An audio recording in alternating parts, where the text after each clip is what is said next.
Hydra facial তো খুব popular একটা ফেসিয়াল, এটা তো আজকাল খুব জনপ্রিয় হয়ে উঠেছে মানুষের কাছে।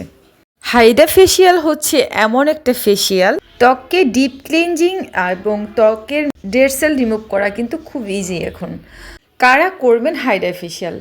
যাদের স্কিনে ডেড সেল আছে, যেমন চামড়াগুলো মৃতকোষ যেটাকে বলি আমরা, আর যাদের মুখে টেন পড়েছে, মনে হচ্ছে একদম মুখটা পেঁচি হয়ে আছে, কালচে ভাব লাগছে, তারা কিন্তু হাইড্রা ফেসিয়ালটা নিতে পারেন। যাদের স্কিন একদম রুক্ষ ড্রাই ড্যামেজ, তারা কিন্তু হাইড্রা ফেসিয়ালটা করতে পারেন। তাছাড়া হাইড্রা ফেসিয়ালের কথা বলে শেষ করা যাবে না। ব্রণের জন্য তো খুবই বেটার একটা ফেসিয়াল।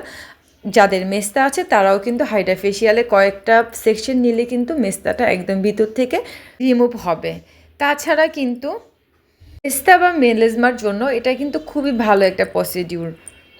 হাইড্রা ফেসিয়াল করার ফলে খুব গ্লোয়িং একটা স্কিন পাবেন। মোট কথা, স্কিনের টেক্সচার খুব ভালো হয় এবং টোন খুব সুন্দর একটা নেচার টোন চলে আসে স্কিনে।